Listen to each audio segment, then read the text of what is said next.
Certo.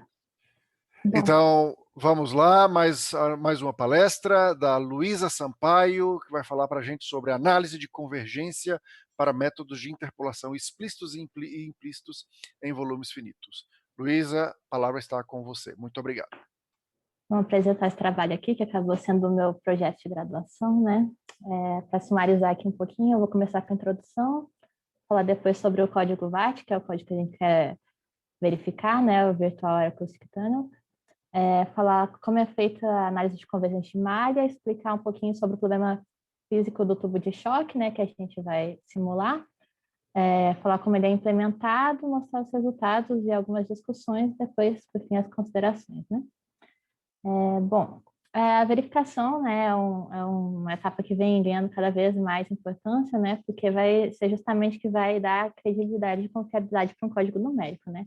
Eu separei aqui esse paper aqui que é bem legal, desses autores aqui, o Bergkamp e o Penn, que eles fazem todo um apanhado aqui de como começou, né, essa preocupação toda, e ele aponta que justamente a área de mecânica dos fluidos computacionais foi pioneira, né, em trazer essa questão, com a publicação desse Guide for the Verification and Validation of Computational Fluid Dynamics Simulation, 98 já. Então, que foi que trouxe, né, alguns termos e conceitos assim iniciais, né?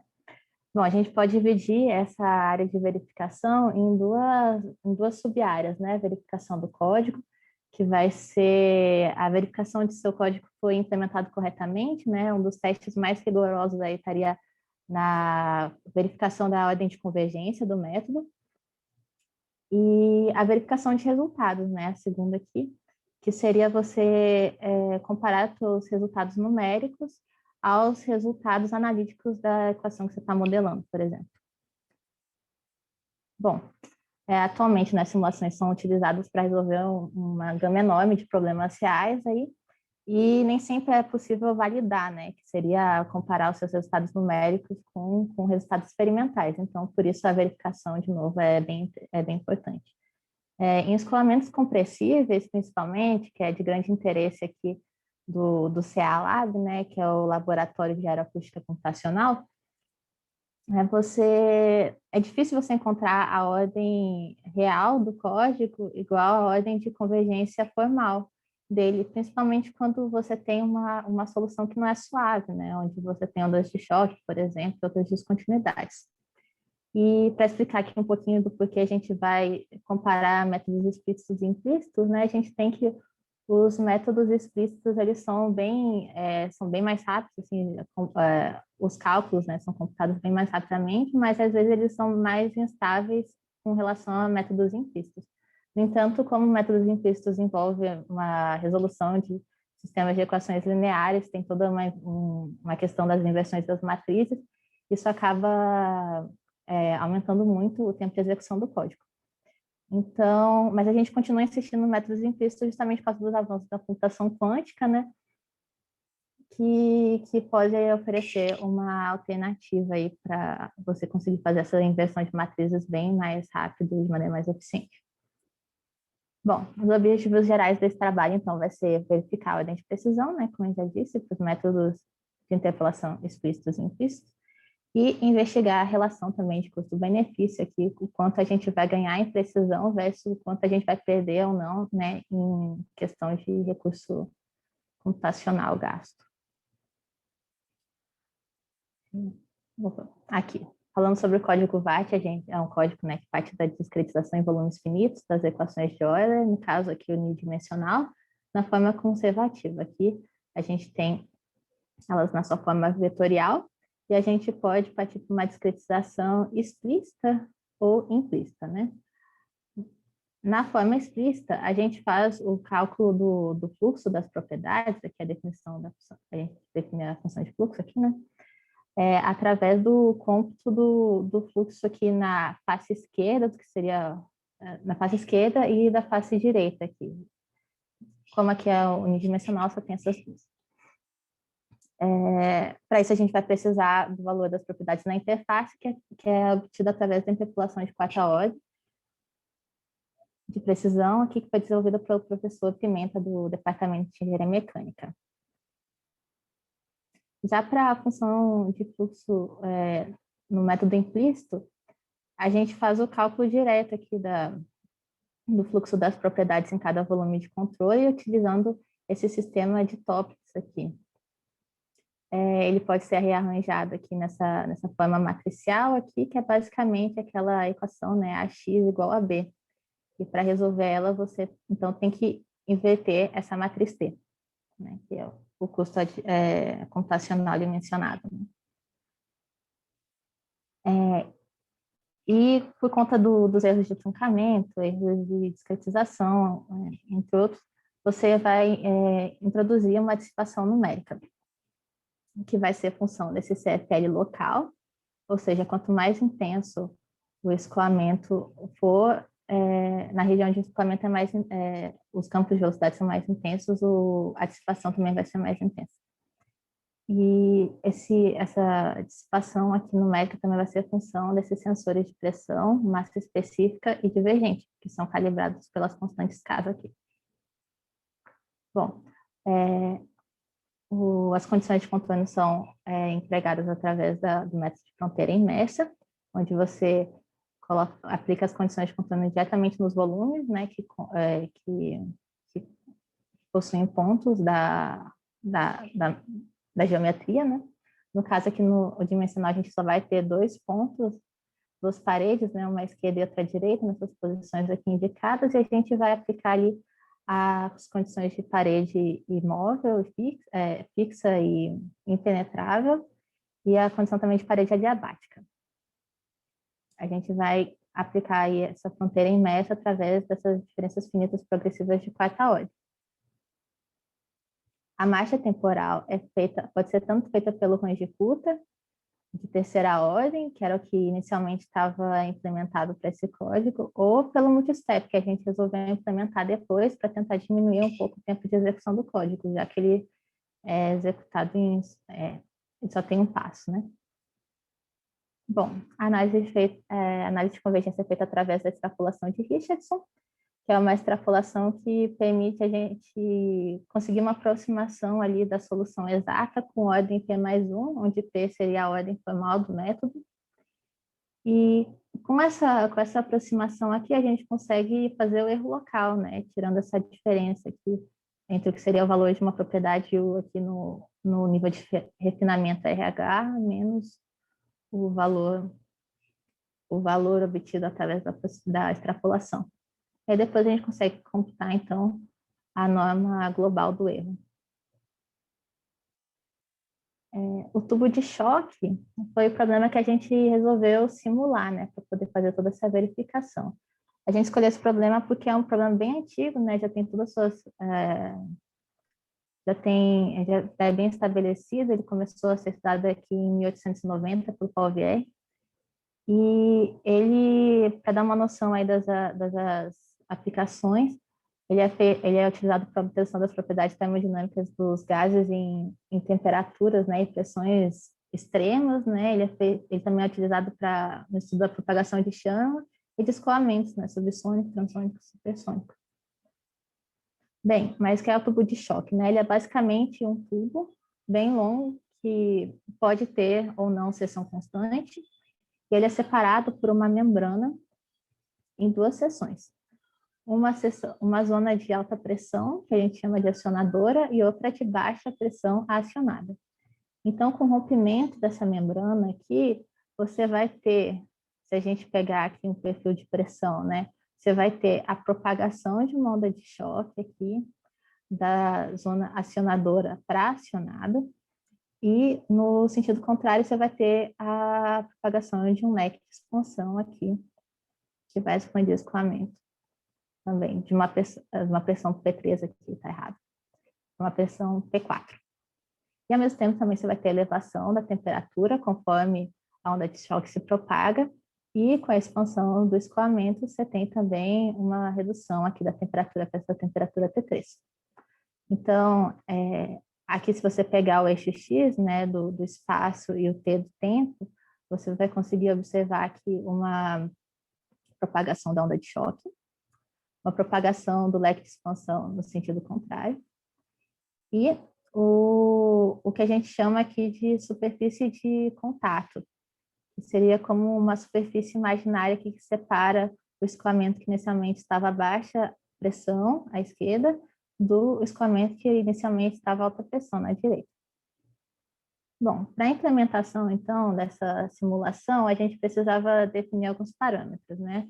O primeiro aqui foi a intensidade do choque, né? Através do número de Mach.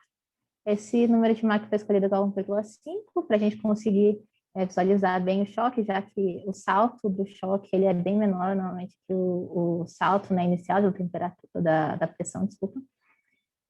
E o número de CFL que a gente teve que colocar ali, impor para manter a estabilidade do código foi de 0,02 para esse número de Mach. Outra questão também foi as constantes de calibração, né? Que a gente tem que colocar constantes de calibração para o método de dissipação. Com relação a isso, né, a gente observou que conforme a gente aumentava a dissipação, né, aumentando as constantes, você tem uma suavização aqui da oscilação numérica que aparece aqui no frente, né, da onda de choque. Mas, em contrapartida, conforme você vai aumentando essa dissipação, você tem também como é que eu falo? Um espalhamento da onda de choque, né, que ela vai sendo amortecida. Então, a gente definiu esses dois parâmetros aqui. Esse D1 é basicamente o erro associado à oscilação numérica, aqui na frente da onda de choque, e esse delta2 seria um erro associado ao espalhamento da onda de choque, ou seja, quanto que essa inclinação aqui vai aumentar, conforme eu vou amortecendo o problema. E aí, com isso, a gente definiu 4 casos de estudo, né? O caso A, explícito e implícito, foram definidos mais ou menos da mesma forma. A gente buscou constantes de calibração que fossem manter o erro de oscilação e o de espalhamento inferiores ali a 2%. Só que a gente observou alguns problemas, depois que eu vou mostrar, e aí a gente definiu mais outros 2 casos, esse B e o C, para o método implícito, onde a gente pegou e procurou ver como é que evolui o erro, né, de oscilação e espalhamento, conforme a gente aumenta a dissipação. E aí no B, então, a gente procurou pegar o caso ali da malha mais grosseira e levar esse erro de oscilação numérica para o menor possível, e no caso C, aqui a gente buscou ajustar as constantes de calibração para cada nível de refinamento individualmente. Bom, aqui só para mostrar, né, que a gente observou aqui que realmente, conforme você vai aumentando aqui a constante de calibração, você tem realmente a redução do erro de oscilação numérica e um aumento aqui do erro relacionado ao espalhamento, para todas as constantes, basicamente. E sumarizando, né, os resultados, o que a gente utilizou foi isso. Bom,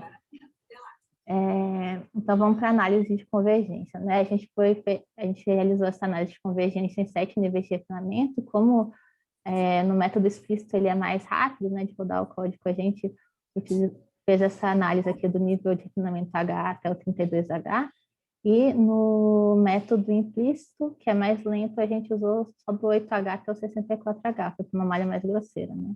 Onde ΔX igual a ΔT, a gente usou 32 mil elementos, volumes em cada sentido, né, na malha mais refinada. E a visualização agora que eu vou mostrar aqui do escoamento, ela é através do beta-T, que é basicamente a raiz décima aqui do divergente em temperatura, então ele vai mostrar a intensidade ali dos saltos de temperatura. Aqui a gente tem, no caso A explícito, a malha mais grosseira na esquerda e a malha mais refinada na direita. O caso A implícito, B implícito e C implícito. Em todos eles você vê que a malha, de fato, assim, falando de uma forma qualitativa, né, ela realmente vai convergindo para um resultado, e é que se observa, né, como eu disse, esse tipo de visualização marca os saltos de temperatura, então é que você consegue ver a propagação da onda de choque com a reflexão dela, a interação com aquela superfície de contato que eu mencionei mais cedo, e aqui o leque de expansão se propagando no lado oposto. Tá. Então, a gente fez o cômputo ali da norma global do erro. E aqui, inicialmente, né, no caso A, que a gente viu que a gente obteve aqui a primeira ordem de convergência, né? Não chegou uma segunda ordem, que começa a melhorar, mas ainda não é o suficiente.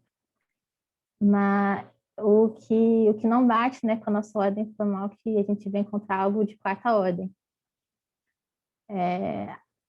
Vale ressaltar aqui que no implícito, como a gente começa numa malha mais grosseira, a gente vê que o nível aqui o grau de convergência aqui já começa um pouco melhor do que no explícito, mas não o suficiente para chegar a uma segunda ordem ou terceira.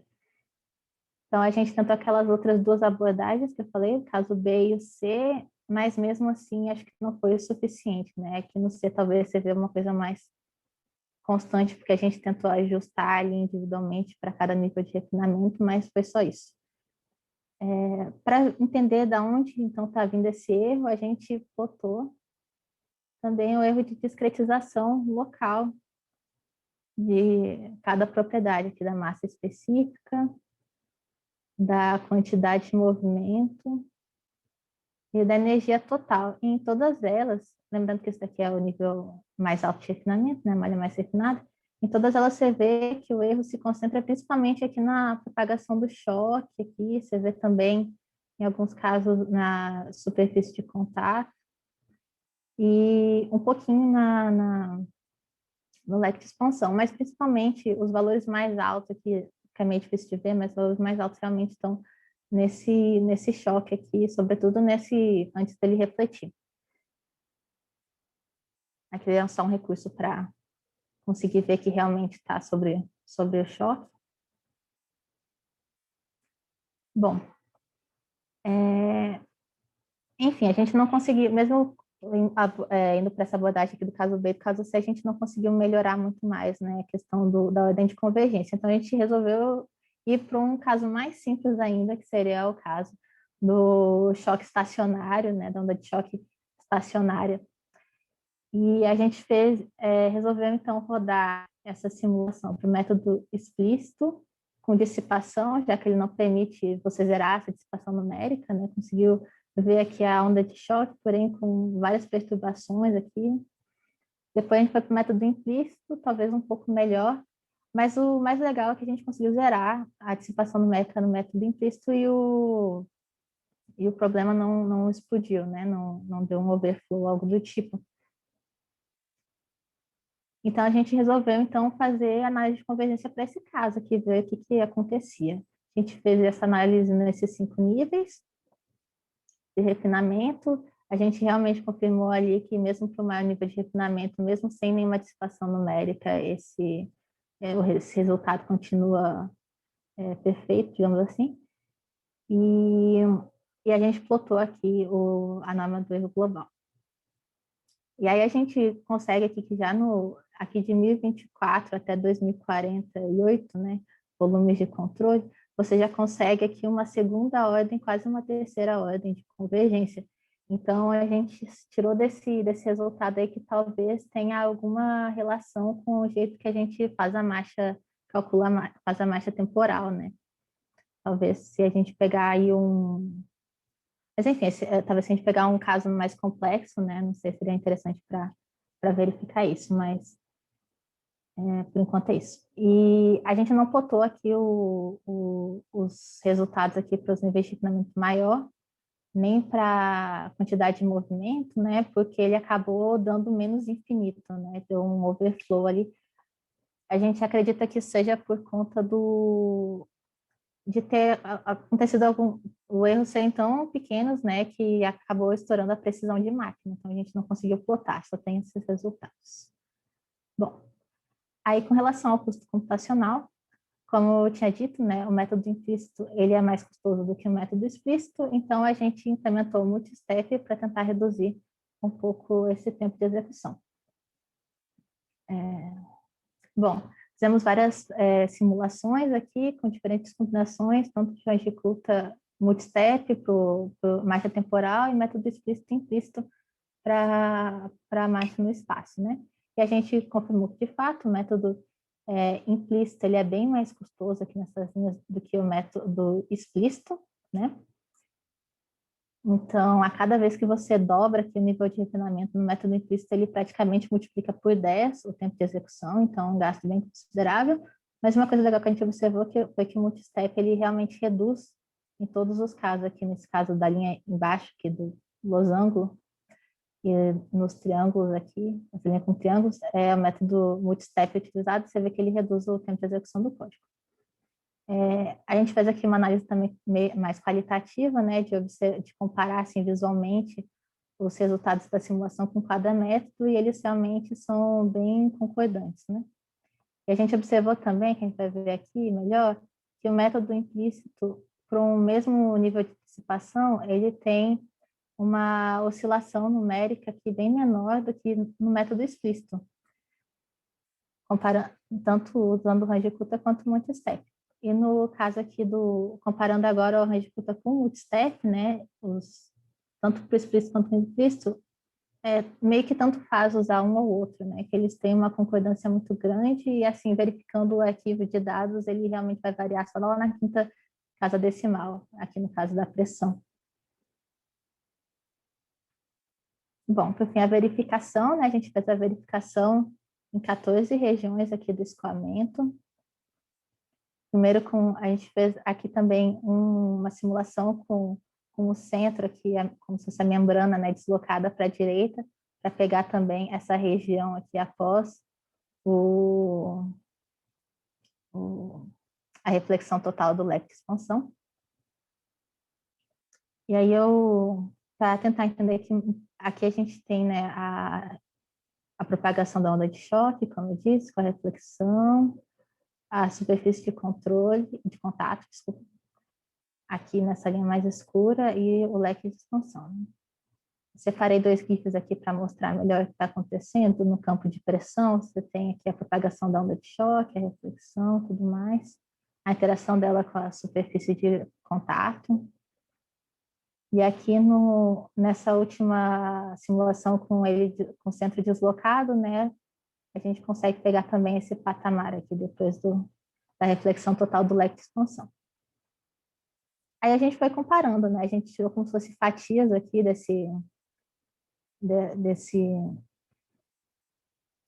que a gente tem dessa visualização bidimensional aqui e comparou, né? Aqui na linha cheia, né, a gente tem o resultado numérico e nas linhas tracejadas a gente tem o resultado analítico esperado. E a gente vê que tem uma boa concordância aqui. Num instante depois, né, da reflexão da onda de choque também. Enfim, compilando todos os resultados aqui nessa tabela, a gente vê que os maiores erros aqui são da ordem de 0,1%, bem pequenos. Outro 25 minutos, Luísa. Desculpa. Já estou terminando. Bom, a gente também verificou as velocidades de propagação das perturbações aqui através desse ângulo de propagação que a gente chamou. E também obteve um erro ali de coisa de 2%. Bom, aí como conclusões, então a gente obteve o êxito na implementação do código VAT para os 2 métodos. A gente também conseguiu uma ordem de convergência que foi igual de primeira ordem, que não é igual à ordem informal, mas é uma ordem que outros autores também acabam encontrando, né, em casos que tem descontinuidade. E através do erro local também a gente concluiu, né, que o erro está principalmente na onda de choque. A gente conseguiu concluir também que o multistep ele é mais vantajoso que o range curta e tem os mesmos benefícios. Na etapa de verificação também a gente conseguiu uma concordância muito grande nos valores obtidos com o código com relação às equações modeladas. E a gente conseguiu também estabelecer uma metodologia robusta aí para conseguir verificar outros métodos aí que queira se implementar nesse mesmo código futuramente. Enfim, para trabalhos futuros aí fica a sugestão de encontrar, né? A gente tem que investigar melhor como controlar a oscilação numérica e verificar aí essa questão da marcha temporal na questão da ordem de convergência, para ver se a gente consegue uma resposta melhor. Isso, obrigada. Desculpa o atraso. Tá ótimo. Um pouco. Luísa, Tomei um muito pouco tempo. obrigado, foi ótimo. Então, como de costume, abro aí a sessão para dúvidas, questionamentos. Se alguém quiser tirar alguma dúvida, fazer uma pergunta. Então, enquanto o pessoal pensa aí um pouquinho, eu tenho uma pergunta, na verdade é um comentário pergunta. O CFL para estabilidade precisou ser 0,02. Sim, eu tirei aqui, eu acho, desse. Caramba! É porque eu usei isso daí foi numa resolução de 1024, mais grosseira mesmo. Aham. E a gente usou as constantes de dissipação inicialmente bem baixinhas. Então acabou ficando isso, 0,02. Quanto tempo para rodar uma simulação dessa? Então, é uma coisa, né, que, assim, os últimos resultados lá do implícito foi semana, né? Eu tive que cortar Foi uma semana inteira rodando o último Lá no código, né? supercomputador, Aham, no cluster lá no do, cluster. do laboratório. Aham. Isso poderia ser mitigado, talvez, com a mudança no esquema de upwind das equações, da discretização? Olha, eu não sei. Hum. Porque eu acho que esse upwind, se você melhorar o upwind, talvez você tenha um alívio na sua condição de CFL. Porque está muito rigorosa, né? Para Sim, evoluir sim. essa integração realmente custa caro. Eu acho que tal. Assim, é que é uma coisa meio. Que eu mexo na dissipação, aí mexe no CFL, né? Talvez com o CFL, Uhum. a dissipação que eu usei, que é mais alta até, que o pessoal está acostumado a usar, para manter a questão do erro, talvez eu consiga aumentar o CFL Uhum. sem ele divergir, né? Mas aí se aumentar o CFL, aí você começa a aumentar a oscilação e aí uma coisa. Mata outra. E aí, Uhum, você falando disso, uma pergunta, não sei se o pessoal tem aqui uma pergunta, mas eu vou fazer rapidinho, continuando. É, é, quando você fala você me disse que você programou o seu código com derivadas espaciais discretizadas em quarta ordem, e o seu uhum. Runge-Kutta era um Runge-Kutta de Sim. terceira De ordem, terceira, e que depois segue você. essa terceira, Isso, a então ordem de você convergência. teria alguma coisa de terceira. E depois você Uhum. mudou para um multi-step de 5 Sim. passos e quarta ordem no tempo também. Isso foi uma questão até do PG, né? Que no PG1 a gente começou com esse range de disputa de terceira ordem, Aham. e aí depois percebeu, né? E aí foi para o multistep, que é de quarta para o implícito. Não, claro. Mas E a aí, pergunta seria: é, é, quando você traça a sua ordem e você só encontra a ordem 2, você tem que encontrar uhum, onde é que você está perdendo sua ordem. uhum. E aí você me disse que é no choque, que é na descontinuidade, e eu acho que você provavelmente está certa. Mas a pergunta que eu fico assim atrás da orelha é: não seria um problema de consistência ao introduzir uma dissipação numérica artificial? Não sei, porque quando a gente vai para aquele caso lá, o mais trivial, digamos assim, né? Eu não uso dissipação, Você zera a dissipação, né? eu zero a dissipação. E a ordem também ainda não é a mesma teórica. Não é a mesma. Hum. E, assim, na bibliografia, né, que na revisão bibliográfica e tal, né, a gente puxa outros artigos e tal, e tem artigos de 2003, mais velho, né, que eles praticamente já estabelecem ali que é meio difícil com uma descontinuidade, né, no escoamento compressível, você conseguir passar da primeira ordem. Aí depois a gente buscou lá um artigo de autores italianos lá, do Bonfioli e Pacioli, Uhum. que eles conseguem uma ordem maior, mas ele usa também um esquema de shock fitting. Então é um Uhum. pouco diferente, Ele assim, mas modela chega o coisa. choque. Uhum. Aham. Ele não resolve o choque. Sim, e então, assim, a gente conseguiu É assim, não é o correto, né? Mas a gente também não encontrou nenhum autor que conseguisse alcançar aquilo ali, não, não quando tem descontinuidade. Uhum. Quando o problema é suave, eles conseguem alcançar tudo mais, mas A quando ordem tem. teórica. Aham. Hum. Porque eu tenho que encerrar, mas é porque essa discussão é interessante. Mas porque, no fundo, o choque que você está resolvendo, ele não é uma descontinuidade. Em uma quantidade finita de volumes, você tem uma função muito bem definida. E ela é suave nessas escalas do seu volume, não é? Então, tem alguma coisa aí que é uma pergunta muito interessante de pesquisa. O que é que esse choque faz que destrói uma ordem do seu Uhum. programa, né? Mas bom, Sim. vou deixar você sem responder essa pergunta, porque a gente tem que avançar, tá bom? Depois a gente conversa numa outra oportunidade. Muitíssimo Sim. obrigado, Luísa, foi muito jóia a sua Obrigada. palestra. Eu te agradeço, vou parar aqui a gravação.